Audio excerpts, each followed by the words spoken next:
Olá, namastê, boa tarde.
Olá,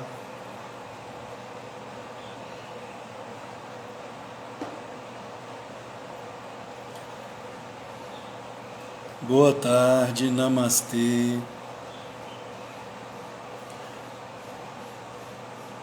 Hoje falaremos um pouquinho a respeito de Paramahansa Yogananda, aclamado pai do yoga no Ocidente. Yogananda é autor da autobiografia de um yogi. Não fosse ele e Swami Vivekananda, devemos fazer justiça. Se não fossem esses dois gigantes espirituais, esse é Swami Vivekananda e este Paramahansa Yogananda, nós não teríamos o yoga no Ocidente. Por isso eles são aclamados pais do yoga no Ocidente. Mas o yoga chegou ao Ocidente pelas portas da frente da espiritualidade, não pelas portas do fundo.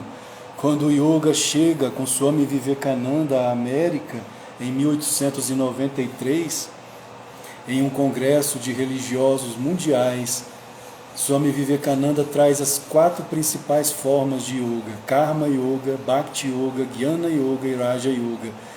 E mais tarde, décadas após Swami Vivekananda, Paramahansa Yogananda vem em 1920 trazer a Kriya Yoga, a quintessência do yoga. Mas o yoga hoje em dia, apesar de ter entrado pelas portas da frente da espiritualidade, boa tarde, Ralph, meu irmão. Namastê, querido. Jai Guru, apesar do yoga ter entrado pelas portas da frente da espiritualidade, hoje quando falamos em yoga, grande parte de nós imagina apenas a parte psicofísica, Hatha Yoga, apenas os exercícios que na verdade são essenciais. Namastê, Jai Guru, são essenciais à saúde, como o próprio termo afirma, a saúde psicofísica do soma, do corpo e a saúde da mente. Mas o Hatha Yoga, como os próprios mestres do Hatha Yoga, que é o Sampradaya Natha Yoga, a tradição Natha Yoga, que dá origem à sistematização do Hatha Yoga, os grandes mestres do Hatha Yoga afirmavam: o Hatha Yoga tem o propósito de nos levar para o Raja Yoga, ou seja, para a meditação, a prática mais profunda do yoga. Então o yoga não é só psicofísico, o yoga também é espiritual, como o próprio Yogananda afirmava, o tripé: saúde física, desenvolvimento mental e realização espiritual. Sem esse tripé nós não temos yoga. O propósito desta live sobre Paramahansa Yogananda também é convidá-los para o nosso curso de formação em yoga, que estamos iniciando agora, 100% online, dias 30 e 31 de outubro, a primeira turma, 100% online, e a segunda turma semipresencial a partir de fevereiro de 2022. Para quem é de Brasília, então a partir de 2022 em fevereiro. E online, 100% online já agora, dias 30 e 31 de outubro. Trazendo exatamente esse conhecimento que vem do Sampradaya Natha Yoga. Natha quer dizer mestre, né? São os mestres do Hatha Yoga, inclusive Goraksha, ou Gorakshanatha, foi um grande santo. O próprio Paramahansa Yogananda nasceu no nordeste da Índia, em Gorakhpur. Gorakhpur é o nome da cidade, em homenagem a Goraksha, a Gorakshanatha, que foi esse grande santo que sistematizou. Ele foi discípulo de um outro grande mestre, e discípulo, que foi discípulo por sua vez, Matsyendranath, e foi discípulo de Adinata. Adi quer dizer primeiro, Nata, mestre, o primeiro mestre que é considerado na tradição do yoga como Shiva. O Senhor Shiva é o primeiro yogi, é o grande yogi Shiva, é o rei dos yogis. E é dito nessa tradição, do Sampradaya Natha Yoga, que Shiva trouxe todas as formas do Hatha Yoga, ou Natha Sampradaya Yoga. Então o nosso curso será baseado tanto no Sampradaya Natha Yoga quanto no Yoga Sutras de Patanjali. Patanjali é o sistematizador do Raja Yoga. Como afirmei, os mestres do Hatha Yoga, a tradição Sampradaya Natha Yoga, Boa tarde, Patrícia, namastê. Eles afirmavam que o objetivo do Hatha Yoga é chegar ao Raja Yoga, ao yoga contemplativo. Então nós começamos com a prática psicofísica, preparando o corpo, tornando o corpo mais saudável, maleável inclusive, para chegarmos ao Raja Yoga, que é a meditação. Boa tarde, Marília, namastê. O nosso tema de hoje é Paramahansa Yogananda, pai do yoga no Ocidente. Então, o objetivo do curso é trazer toda a essência, a origem do yoga, desde inclusive lá os sítios arqueológicos, a origem arqueológica de Mohenjo-daro, Harappa, Pachupati, como surgiu o yoga na tradição, tanto na história quanto na arqueologia, os textos sagrados, né, os shastras indianos, desde a antiguidade até os mestres modernos, como Ramakrishna Paramahansa, o próprio Swami Vivekananda, Paramahansa Yogananda, Sri Aurobindo e outros grandes mestres, mostrando toda a tradição do Hatha Yoga, Raja Yoga, Karma Yoga, Bhakti Yoga, Jnana Yoga, e também falando a respeito do Kriya Yoga. Claro que não podemos ensinar o Kriya Yoga, mas nós podemos falar o que é o Kriya Yoga. Não ensinar Kriya Yoga, mas sim Bhakti Yoga, Karma Yoga, Raja Yoga, Jnana Yoga, Hatha Yoga, dentro do Sampradaya Natha Yoga. Esse é o objetivo do nosso curso. E com alguns convidados muito especiais, o Ricardo Abudi, que há mais de 20 anos é Kriya Yoga e também discípulo de Paramahansa Yogananda, grande estudioso do Bhagavad Gita.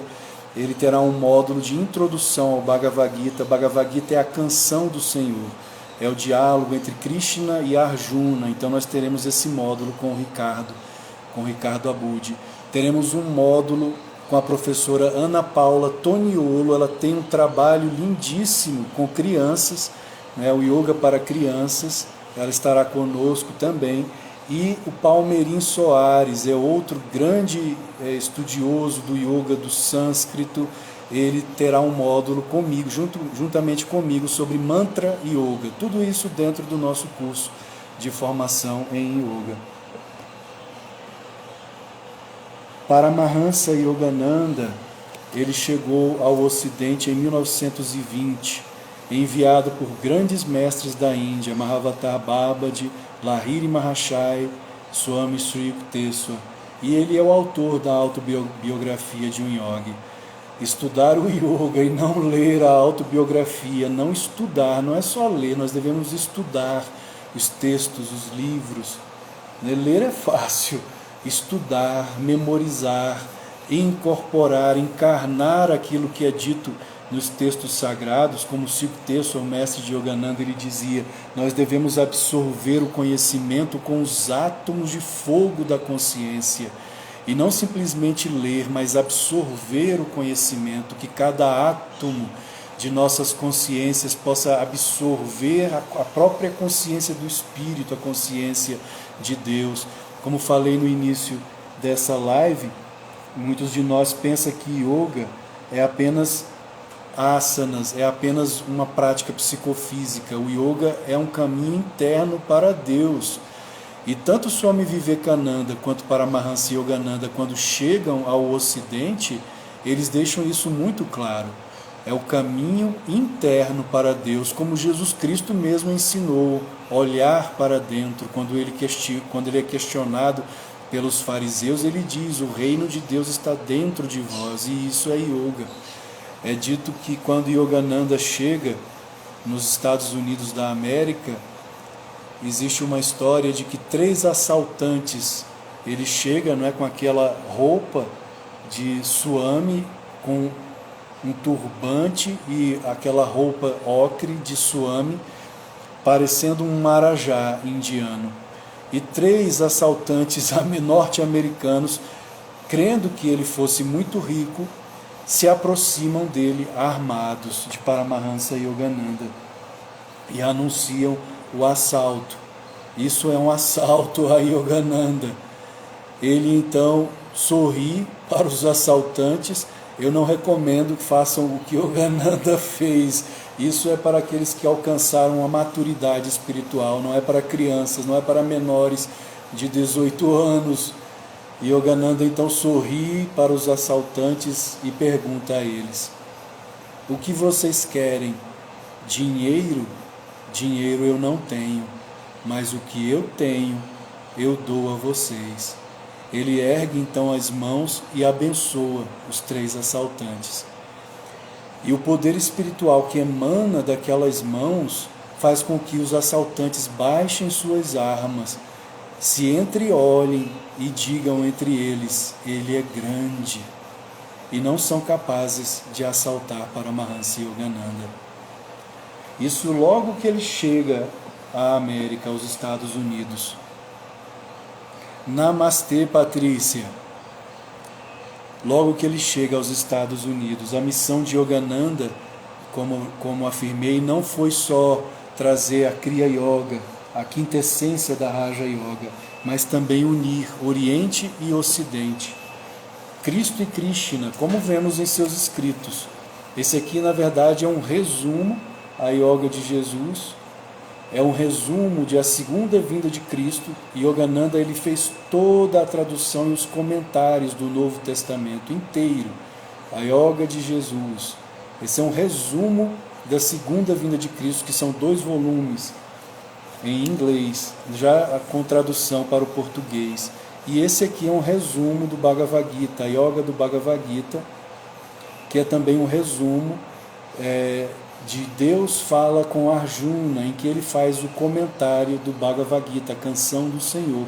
Então a missão de Yogananda não foi só trazer a Kriya Yoga, a quintessência do Raja Yoga, mas unir Yoga e cristianismo, Cristo e Krishna, Oriente e Ocidente, mostrando a unidade subjacente entre essas 2 tradições, que na verdade quando o próprio Cristo vem ao mundo, ele vem como um yogi.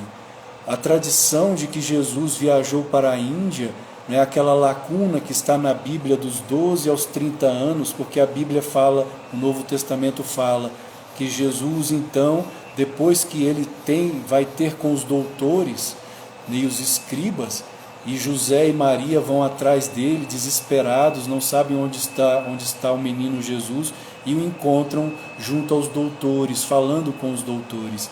E a Bíblia então fala que a partir dali Jesus crescia diante de Deus e dos homens em sabedoria. Crescia em sabedoria diante de Deus e dos homens. E a Bíblia não fala mais nada. Então existe uma lacuna de 18 anos. Por onde estava Jesus? Por onde andou Jesus durante esse tempo? Existem textos sagrados da própria Índia, os Puranas, Purana quer dizer antigo, que falam que Jesus esteve por aquela região, tanto da Índia quanto também do Tibete. Existem textos em mosteiros budistas que falam de Santo Issa. Os muçulmanos chamam Jesus até hoje de Issa, Santo Issa. E ele teria andado por aquelas regiões, como o próprio Yogananda afirma, visitando os iluminados, os avatares daquela região, que inclusive vieram visitá-lo em seu nascimento, como lemos em Mateus, nos primeiros capítulos de Mateus. Os magos vindos do Oriente, Magoi, eram persas, árabes e hindus, iogues iluminados, rishis iluminados, videntes iluminados, que seguiram a estrela de Belém. A estrela de Belém não é uma estrela física que aqueles reis vindos do Oriente seguiram, mas o Kutastha Chaitanya, no ponto médio entre as sobrancelhas. É dito no yoga que aqui nós temos um portal, ou um olho telescópico, e por meio desse poder interno, aqueles seres iluminados, aqueles rishis, sábios iluminados, vieram seguindo essa estrela até onde estava o menino, ou seja, o avatar, o verbo que estava se encarnando naquela época na Palestina, seguindo na verdade a tradição dos avatares, dos grandes iluminados ao longo de toda a história da humanidade, como o próprio Krishna, Rama e tantos outros que vieram antes e depois de Jesus. Jesus, na verdade, compõe essa tradição dos avatares. E Yogananda veio com essa missão de trazer o conhecimento, a hermenêutica esotérica com S e esotérica com X, tanto do Antigo Testamento quanto do Novo Testamento e do Bhagavad Gita, mostrando que o que Krishna falou, o que Krishna afirmou há 5 milênios e o que Jesus afirmou há 2 milênios, na verdade constitui a verdade única, que é Deus. Somos nós que promovemos o sectarismo, que promovemos as divisões, mas não os santos. Como ele também dizia, se esses santos estivessem reunidos hoje, eles se reconheceriam como irmãos, se abraçariam como irmãos. Somos nós que promovemos as divisões. É dito pelos discípulos de Paramahansa Yogananda, aqueles que tiveram o privilégio de conhecê-lo pessoalmente, que não era um homem comum. O próprio irmão Anandamoy, um dos discípulos próximos, ele dizia que a presença de Yogananda era tão poderosa, a presença de Deus em Yogananda, que pouquíssimas pessoas não sentiam nada perto dele. Pouquíssimas pessoas. E cada discípulo que o conheceu pessoalmente tem histórias para contar a respeito de Yogananda. Ele não foi nem mesmo um santo comum, ele foi um avatar. O que é um avatar? O avatar é uma encarnação divina. É quando o Verbo se encarna. E nós temos ao longo da história da humanidade muitos exemplos de avatares. Jesus faz parte dessa tradição. O próprio Buda, Siddhartha Gautama, foi um avatar. No século XIX nós tivemos vários na Índia. Ramakrishna, aqueles que estiveram com Ramakrishna testemunharam isso. O próprio Swami Vivekananda, Lahiri Mahashai, o próprio Swami Suyukteswar, o próprio Yogananda, que nasce em 1893, ele é um avatar, uma encarnação divina. O irmão mais novo de Yogananda, Sananda Lal Ghosh, escreveu um livro sobre a infância, sobre o nascimento e a infância de Paramahansa Yogananda. É o livro Média. E ele narra nesse livro como foi que Yogananda nasceu. No dia 5 de janeiro de 1893, enquanto sua mãe sentia as dores do parto, ela orou ao seu guru. Guru quer dizer aquele que dissipa as trevas da ignorância no discípulo. O guru da mãe de Yogananda era Lahiri Mahashai. E ela então, muito devota de Lahiri, ela ora de forma fervorosa a Lahiri. E em um determinado momento, o quarto onde ela estava se enche de luz. E a própria forma de Lahiri sai daquela luz, abençoando a mãezinha, a mãe que estava para dar a luz, e a criança, Mukunda Lal Ghosh, que é o nome de nascimento de Yogananda, nasce dentro da luz. Isso foi narrado pela mãe, pelo pai e pelos parentes próximos que estavam ali e presenciaram esse fenômeno do nascimento de Yogananda, relatado no livro Média. Então Yogananda, desde o nascimento, não foi uma pessoa comum. Ele nasce dentro da luz, a luz de Lahiri Mahashai, o seu Paranguru. O guru de Yogananda foi Suyukteswar, como lemos na autobiografia de um yogi. E o Paranguru, que é o guru do guru, ela foi Lahiri Mahashai. É como o avô, como se fosse o meu avô espiritual. O pai de Yogananda, espiritualmente falando, Suyukteswar, e o avô espiritual, Lahiri Mahashai. Então Yogananda nasce dentro da luz e ele cresce. E como o próprio Sananda Lal Ghosh nos narra em sua obra, ele diz que desde pequenino, Yogananda brincava com o Samadhi. O que é o Samadhi? O Samadhi é o 8º anga de Patanjali, o sistematizador do yoga. Samadhi é o êxtase, é a percepção direta de Deus. Quando o santo entra em Samadhi, ele geralmente ou ele sai pelo chakra cardíaco, quando ele é muito devocional, ou pelo Kutastha Chaitanya, a consciência sai por esse chakra, ou pelo lótus de 1000 pétalas, e ele então tem a visão do cosmos, a visão de Deus. Ele pode dialogar com Deus nesse êxtase em Samadhi, ou ele pode até mesmo se fundir com Deus. Isso é o êxtase, é o Samadhi. Yogananda brincava com o êxtase. Os textos da Índia afirmam que somente um avatar é capaz de controlar o samadhi. Um santo comum não tem essa capacidade, como São Francisco de Assis. São Francisco tinha esse controle. Claro que isso depois da boemia, porque a infância de Francisco ele foi um boêmio. Quando ele começa a despertar, quando Francisco de Assis começa a despertar e tem seus primeiros êxtases, ele tem uma certa dificuldade de sair daquele êxtase, mas com o passar do tempo ele controla o próprio êxtase, ele tem controle do samadhi. Isso significa que Francisco de Assis não foi um santo comum, ele foi um avatar, muito provavelmente um Kanda avatar. E Paramahansa Yogananda, como testemunharam os seus discípulos próximos, não foi um Kanda, foi um Purna. O Purna é ainda maior do que o Kanda. Um Purna Avatar é uma encarnação completa de Deus na Terra. Ele se fundiu totalmente com Deus, assim como Jesus Cristo, como o próprio Buda, como Krishna. E o Sananda, ele conta um episódio da vida de Yogananda. Ele ainda criança, a família já estava acostumada com períodos que ele permanecia dentro do quarto dele. Ele considerava o quarto como se fosse a caverna, o seu ashram. E ele permanecia às vezes dias dentro do quarto, trancado, criança, sem comer, em jejum, praticando suas meditações, sua tapasia, suas acesses, sua devoção a Deus em êxtase. A família já estava acostumada, não se importava mais. E o Sananda conta que num determinado dia, num desses dias em que ele estava 3 dias trancado no quarto, em meditação, ele sai do quarto. O pequeno Mukunda, futuro Yogananda, ele sai do quarto e ele vai, e os avatares, os iluminados, eles têm muito bom humor. Nós costumamos pensar que pessoas santas são pessoas tristes. Não! Na verdade, os santos são as pessoas mais felizes do mundo, porque elas encontraram a felicidade. Deus é a felicidade. Nós pensamos que a felicidade está nas coisas do mundo. Não, a felicidade do mundo é passageira, é efêmera. A felicidade autêntica é Deus. Então aquele que encontrou Deus é a pessoa mais feliz. E isso inclusive cientificamente comprovado.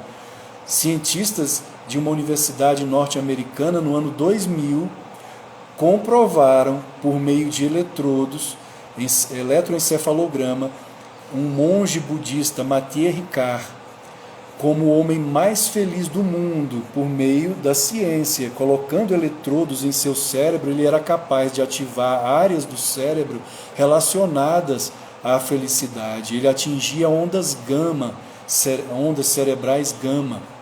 Então os santos são as pessoas mais felizes do mundo. E Yogananda, então pequenino, Mukunda Lal-Ghosh, sai do seu quarto com um sorriso de lado, um sorriso nos lábios de lado, e o Sananda, o seu irmão mais novo, já conhecendo Mukunda, ele pensou, lá vem brincadeira, com aquele sorriso travesso de lado, pequeno Mukunda. Ele se senta à mesa com a família para almoçar 3 dias, praticando jejum em êxtase, muito provavelmente em êxtase em seu quarto. Ele se senta à mesa, passa alguns minutos e de repente cai da cadeira, cai para trás, como se estivesse desmaiado. A criada, Mamá, nessa época a mãe de Yogananda já havia falecido. E então havia uma senhora que era responsável pelas crianças. Ela não era casada com o pai de Yogananda, mas ela era responsável por todas as crianças ali da família. E ela amava muito o pequeno Mukunda. Ela se levanta da mesa, corre até o corpinho de Mukunda, pega Mukunda no colo, gritando e sacudindo o corpo da criança. O que aconteceu, Mukunda? O que aconteceu, Mukunda? E ele parecia realmente morto, não respondia. Chamaram o médico.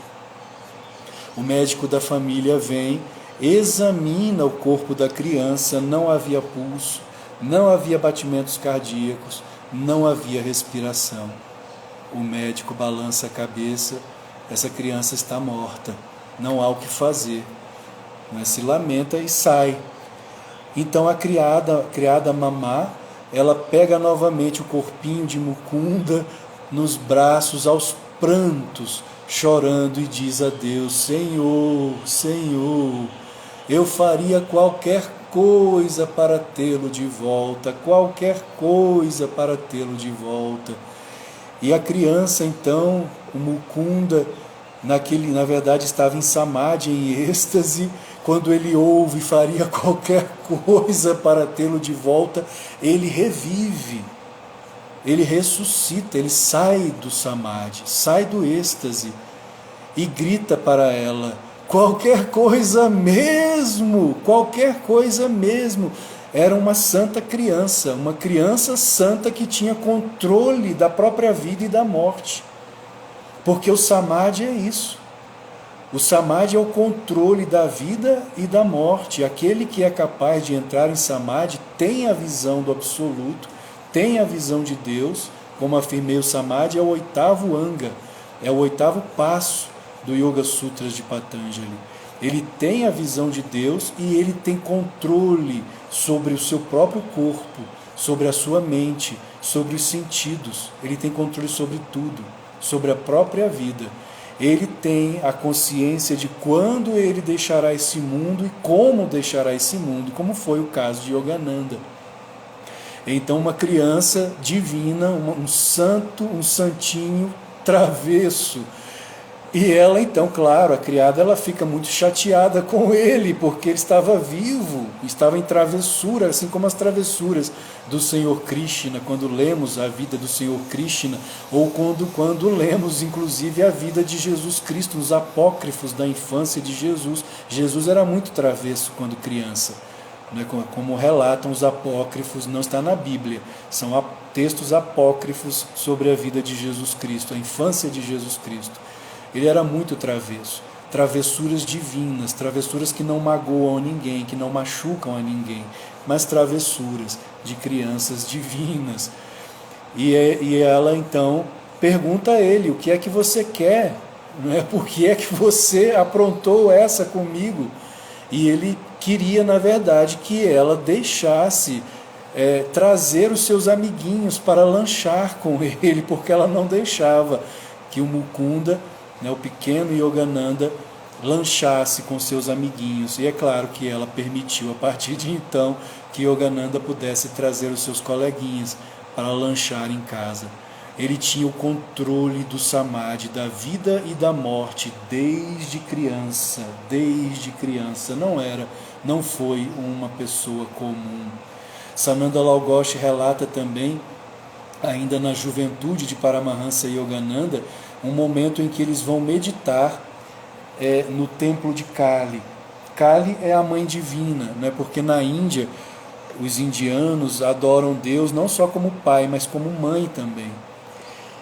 E eles vão meditar, os jovens, né? Yogananda, a adolescente, com Sananda Lal Ghosh e outros colegas, vão meditar próximo ao templo de Kali. E ali havia, naquela época, eu estive ali no templo de Kali em 2016.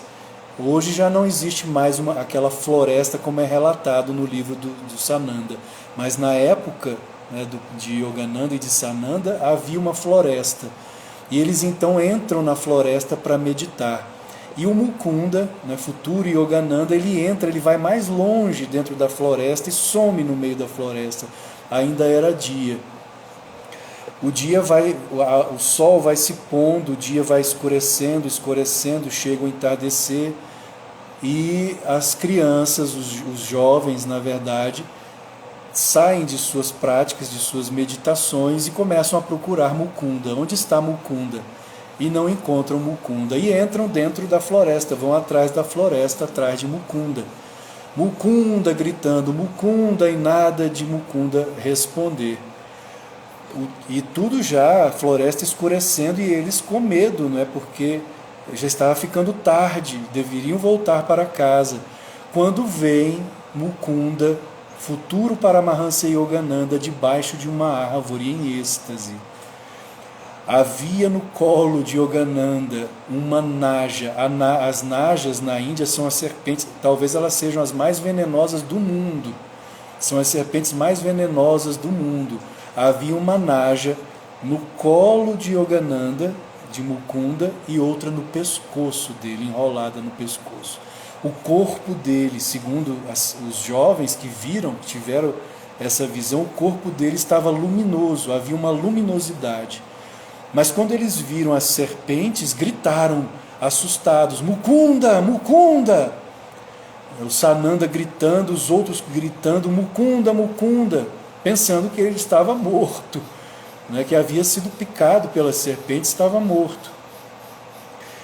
Continuam gritando, ele não responde. Então, em determinado momento, suavemente ele bate palmas. Bater palmas, os indianos sabem que você bater palmas para uma serpente é querer que ela o ataque. Bater palmas para a serpente é saber que vai ser atacado por ela. E havia uma serpente em seu colo e outra no pescoço. E mesmo assim ele bate palmas. E elas suavemente, ao invés de atacá-lo, elas saem deslizando e desaparecem na mata. Yogananda, Mukunda, se ergue calmamente e vai ao encontro dos outros jovens. Mais tarde, Sananda, ele relata que perguntou a Mukunda, né, o que foi aquilo, e ele, em sua humildade, apenas disse: não foi nada, não foi nada. Existem muitas outras histórias que Sananda relata no livro Meja e de suas experiências com seu irmão. Ele mais novo ter a graça de ter um irmão santo, um irmão iluminado. Futuro Paramahansa Yogananda, ele relata também um encontro em uma de suas travessuras, ele escolhendo frutas em um sítio vizinho, e então eles saem ali daquele sítio com as frutas em direção à sua residência, e um homem, uma figura luminosa, era Lahiri Mahashai, aparece para eles. Sananda não sabia quem era. Claro que Mukunda e Yogananda sabia, porque a devoção de Mukunda por Lahiri Mahashai era muito grande. Eu não sei se se todos conhecem Lahiri. Deixa eu ver se eu encontro aqui uma foto de Lahiri Mahashai. Paranguru de Yogananda. E a devoção de Yogananda por ele, por Lahiri, era muito grande. Esse aqui é Lahiri Mahashai. E eles então caminhando de volta para casa, um homem com esta forma aparece para eles, luminoso, como Sananda conta. Ele era luminoso, havia luz nesse ser. E ele não fazia ideia de quem era o Sananda Laogoshi. E esse ser que aparece para eles fala com Mukunda, com Yogananda: você é Deus encarnado, você é uma encarnação de Deus. Deus, o Senhor, está encarnado em você. Você deve ser exemplo para os outros, porque você tem uma grande missão no mundo. Então não seja mais uma criança travessa. E essa figura que era Lahiri Mahashai desaparece. Ele permanece quieto, em silêncio, o Mukunda. Os dois, na verdade, Mukunda e Sananda, e voltam para casa. Quando chegam em casa, Mukunda, o futuro Paramahansa Yogananda, chama o Sananda Laogoshi, aponta para ele, reconhece, num quadro, havia um quadro de Lahiri, e ele diz a Sananda: reconhece? Era o mesmo homem que havia acabado de aparecer para ele, envolto em luz, Lahiri Mahashai. Então a vida de Yogananda, ela é cheia desses fenômenos, até que o próprio mestre dele, já depois de adulto, né, e o próprio Mahavatar Babaji aparece a ele, e ele também teve uma visão. Ele chegou a fundar uma escola para crianças, a Yogoda, que era a escola para crianças, e num determinado momento ele está ali, as crianças não deixavam ele praticar suas meditações, ele se esconde em um determinado lugar, esse lugar inclusive onde Yogananda se escondeu das crianças. Quando vamos a Ranchi é uma cidade na Índia, esse lugar hoje é um mandir, é um templo. nesse lugarzinho onde ele se escondeu das crianças, ele estava em êxtase novamente, e ele tem uma visão de pessoas, e ele vê pessoas de pele branca, e ele se assusta, né, com essa visão, e pareciam ser pessoas muito longe, muito distantes da Índia. E ele compreende que era a América, que era os Estados Unidos, e que ele seria enviado para os Estados Unidos para pregar a mensagem do yoga ao mundo ocidental. E ele ali reconhece muitos rostos que seriam discípulos, futuros discípulos dele, pessoas santas. E claro, quando ele chega à América, ele encontra esses seres santos. O próprio Dr. Lewis, doutor porque ele era dentista, foi um dos primeiros discípulos de Paramahansa Yogananda na América. Ele já era um homem santo, casado, dentista, ele já tinha a visão do olho espiritual, mas não entendia, ele não sabia o que era essa luz que ele via aqui. E como ele mesmo mais tarde relatou, ele perguntava a padres, a pastores, ele era da Rosa Cruz, mas também ninguém sabia explicar que luz era essa que ele via. Desde criança ele via uma luz aqui na testa. Ninguém sabia explicar para ele. E quando ele encontra Paramahansa Yogananda, quando Yogananda já chega ao Ocidente, tem aquele episódio que contei no início, né, que 3 assaltantes vêm e tentam assaltá-lo, e ele diz, o que vocês querem? Dinheiro? Dinheiro eu não tenho, mas o que eu tenho eu dou a vocês. Ele ergue as mãos, abençoa os assaltantes, e eles ali abaixam as armas, se entreolham e dizem, ele é grande, e não puderam assaltar Yogananda. E o Dr. Lewis, então, quando encontra Yogananda pela primeira vez, ele percebe que não era um homem comum. Não é? Havia um poder espiritual em Yogananda, como o irmão Anandamoy dizia, poucos não sentiam nada perto dele. E o irmão, o Dr. Lewis, ele pergunta a Yogananda, eu vejo desde criança uma luz aqui na testa. Você sabe me dizer, o senhor sabe me dizer que luz é essa? O que é isso? Yogananda sorri para ele e diz, acho que sim. E pega a pele de tigre. A pele de tigre na Índia, ele funciona como um isolante das energias telúricas da Terra. Os yogis, eles sentam em uma pele de tigre. Não precisa matar o tigre. Na verdade, quando o tigre já está morto, eles ali tiram a pele do tigre. Aqui no Ocidente nós não temos pele de tigre, então nós podemos usar cobertor de lã. Quando você vai meditar, você cobre o lugar onde você vai sentar para a meditação, pode ser a cadeira, pode ser o lugar onde você se senta na postura de lótus. Então você cobre ali com cobertor de lã, você se isola da energia, da força da gravidade da Terra, para que a sua consciência possa se elevar. Yogananda chama o Dr. Lewis, coloca a pele de tigre, pede para o doutor sentar-se na pele e ele senta junto. Yogananda encosta a testa dele na testa do Dr. Lewis. E aquela luz que o doutor via, que era apenas um ponto de luz, se abre como um portal. Ele vê esse portal se abrindo e o doutor se funde com Deus, com a luz. Mais tarde ele narra que ele via o próprio cérebro como uma árvore de Natal, o corpo inteiro, todos os chakras, os centros de energia, as células, o cérebro brilhava, tudo dentro dele brilhava.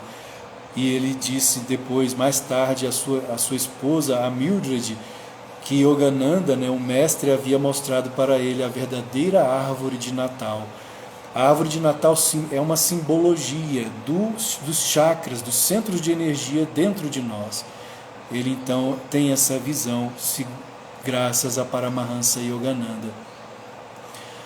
Yogananda então fala a todos os Estados Unidos da América sobre Cristo e Krishna, ensinando a mais de 100 mil pessoas. Ele chegou a ensinar Kriya Yoga a mais de 100 mil pessoas e fundou a Self-Realization Fellowship, que é a organização que detém os direitos de ensinar a Kriya Yoga, aos discípulos espalhados pelo mundo. E em 1952, já, inclusive teve até o seu encontro com santos católicos, ele teve com Teresa Neumann, ele esteve com o Padre Pio de Pietrelcina, ensinando yoga e difundindo o yoga nessa irmandade com o cristianismo por todos os Estados Unidos e por outras nações. A autobiografia de um yogi é conhecida mundialmente. Ela já foi traduzida para muitas línguas no mundo. Recomendo quem não leu que leia a autobiografia de um yogi. E então, já no final de sua vida, em 1952, ele já havia dito aos discípulos, ele costumava dizer: eu não morrerei deitado em uma cama, mas calçado com as minhas botas, falando de meu amor por Deus e pela Índia. E foi exatamente assim que Yogananda deixou esse mundo, falando de seu amor por Deus e pela Índia. Poucas horas antes de Yogananda deixar o corpo, ele chamou Sri Daya Mata. Daya quer dizer compaixão, Mata mãe, mãe de compaixão, para fazerem uma caminhada. Eles iriam receber o embaixador da Índia nos Estados Unidos, o Sr. Rajan Sen. E quando então ele convida Daya Mata para dialogarem, ele para de frente para o retrato de seu mestre, Yukteswar, fica ali olhando para o retrato de Yukteswar, olha para Daya Mata e diz a ela: você sabe, é questão de horas e deixarei este mundo. E Daya Mata começa a chorar e ela diz a ele: mestre, o Senhor é o diamante do anel desta organização. O que faremos sem você? E ela diz então que ele respondeu a ela. E ela diz que os olhos dele eram como oceanos de alegria, de bem-aventurança e de amor. E ele disse: quando eu partir, somente o amor tomará o meu lugar. Embriaguem-se de amor dia e noite e deem esse amor ao mundo. E quando então, à noite, quando foram receber o embaixador da Índia no Hotel Biltmore, lá em Los Angeles, e ele foi chamado para palestrar, para falar, ele se levantou e disse o seguinte, essas foram as últimas palavras de Yogananda, eu vou ler para vocês. Minutos antes de deixar, na verdade, o seu corpo, ele disse: eu tenho orgulho de ter nascido na Índia. Eu tenho orgulho de termos um grande embaixador representando minha Índia espiritual. Eu tenho muito orgulho hoje. Frequentemente declaro: mesmo que fogos mortais devastem suas casas e seus dourados arrozais, para dormir sobre suas cinzas e sonhar com a imortalidade, ó Índia, aí hei de estar. Deus criou a terra, o homem criou os países confinantes e suas imaginárias e frias fronteiras, as cavernas do Himalaia, e os homens sonham com Deus. Santificado estou, o meu corpo tocou aquele solo. E quando ele diz isso, santificado estou, o meu corpo tocou aquele solo, os discípulos dizem que ele deslizou até o chão e entrou em Maha Samadhi. Maha quer dizer grande, Samadhi êxtase, ele deixou o seu corpo. Daya Mata afirma que o impacto de luz foi tão grande naquele auditório, naquele momento, que todas as pessoas, sem exceção, se converteram. Esse foi para Mahansa Yogananda. E ela também disse que naquele momento ela viu a sua alma, a alma dele, se desprendendo do corpo e se fundindo com uma grande luz, que ela sabia que era Deus. E um poder imenso, ela diz, veio até ela, e era como se ela e o mestre fossem um só. Ela não pôde derramar uma lágrima, porque era como se ela e o mestre tivessem se tornado um só. Ela se tornou a sucessora espiritual de Yogananda por 5 décadas. como presidente da Self-Realization Fellowship por 50 anos, até o seu falecimento em 2010. E Daya Mata tem sido um exemplo para todos nós desde então, uma verdadeira santa, uma encarnação da Mãe Divina. Essa é a história de Paramahansa Yogananda, aclamado pai do yoga no Ocidente. Claro que existem muitas outras histórias narradas pelos discípulos, por aqueles que tiveram a graça de conhecê-lo pessoalmente. Mas como afirmei no início, o yoga entrou pelas portas da frente do Ocidente, de forma espiritual, trazendo a grande espiritualidade da Índia, e todos nós somos responsáveis por manter no mundo essa espiritualidade do yoga, cuja etimologia sânscrita é yud, que significa união, união do pequeno eu, do nosso pequeno eu, com Deus em nós, como o próprio Jesus Cristo afirmou, o reino de Deus está dentro de vós. Queridos, o meu tempo terminou. Eu agradeço, gratidão pela presença de vocês. Namastê, paz e bem. Esta semana, provavelmente terça-feira, nós teremos uma nova live com o sorteio do livro Francisco Grande Yogi de Assis. Faremos um sorteio dessa obra, do Francisco Grande Yogi de Assis. Inclusive estamos com um estudo todas as sextas-feiras pelo Zoom. É só acessar o ID e a senha do Zoom. Todas as sextas-feiras nós estamos estudando Francisco Grande Yogi de Assis. Então, gratidão pela presença de vocês. Namastê, paz e bem, queridos. Um ótimo final de semana.